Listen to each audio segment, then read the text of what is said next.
እሺ ልጆቻችሁን በሚገባ መልኩ እንዴት ማስጠናት አለብኝ ብላችሁ ግራ ተጋብታችኋል። ያው በዚህ ፔጅ ታውቃላችሁ ወላጅነታችሁ የሚያቀልላችሁ ነገር ነው የምነግራችሁና ስለ ልጆች በሽታ ብቻ አይደለም የምናወራው። ስለዚህ በደንብ ተከታተሉ።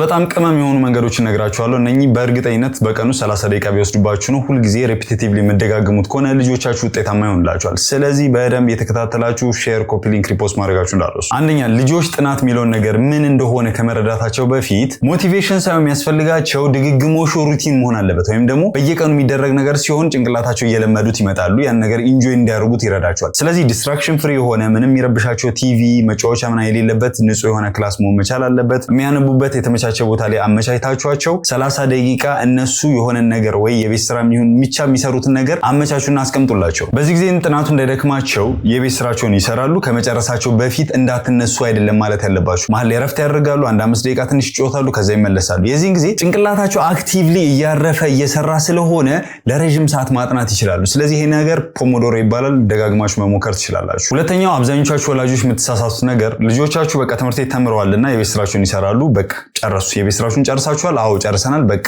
የሚባል ነገር የለም። ይሄ ነገር ጥንቃቄ ማድረግ አለባችሁ። there is something called understanding not memorizing ምንለው ነገር አለ። ማለትም መሸምደድ ወይም ደግሞ ማስታወስ አይደለም። ያን ነገር ጽንሰ ሐሳቡን ተረድቶታል አልተረዱት የሚለውን ነገር ለእናንተ እንዲገልጹላችሁ ጠይቋቸው። በጣም ቀላል የሆነ ነገር ነው። አንብቧል፣ ጨርሷል። ከዛ ከእናንተ ጋር ቁጭ ሲሉ ዛሬ ምን አነበብክ? እስቲ ምን ይላል? ምንድነው ያወቅከው? ምንድነው የተረዳው? የሚለውን ነገር መጠይቋቸው ከሆነ ያንን ነገር የማስታወስ ብቃታቸው እየጨመረ ብቻ ሳይሆን አናላይዝ ማድረግና የሚፈልጉትን ነገር ዕውቀቱ ዋናው ጭንቅላታቸው ውስጥ እንዲቆይና በየትኛውም አንግል ቢጠየቁ ለራሱ ያንን ነገር አናላይዝ አድርገው የመመለስ ብቃት ይኖራቸዋል። ስለዚህ ችንም ነገር ጠንቀቅ ማለት አለባችሁ። ሶስተኛው ልጆቻችሁ በሚያጠኑበት ሰዓት ላይ መጽሐፉን ሲከፍቱ ሙሉ ምዕራፍ ወይም ደግሞ ቻፕተሩ ግራ እንዲጋቡ አትፍቀዱ። እናንተ ማመቻቸት የምትችሉት በትንንሽ መልኩ አድርጋችሁ መሰነጣጠቅ ትችላላችሁ። በጣም ቀላል የሆነ ነገር ነው። ለምሳሌ ዛሬ ይሄኛውን ነገር ያነባል ብላችሁ ታስቡ ከሆነ ስቲኪ ኖት አለው ትንሽ የቢጫ ካርዶቹ ፊት ለፊት ግድግዳቸው ላይ በራሳቸው ዛሬ ማንበብ አለብኝ ብለው የሚያስቡት ነገር እንዲለጥፉ ታበረታታላችሁ። ወይም ደግሞ እናንተ የምታውቁት ሆነ ወይም ደግሞ ከነሱ ጋር አብራችሁ ታጠኑ ከሆነ ያንን ነገር ትይዙና ዛሬ ይሄን ነገር ማወቅ አለብህ ብላችሁ ስቲኪ ኖት ግድግዳው ላይ ትለጥፋላችሁ።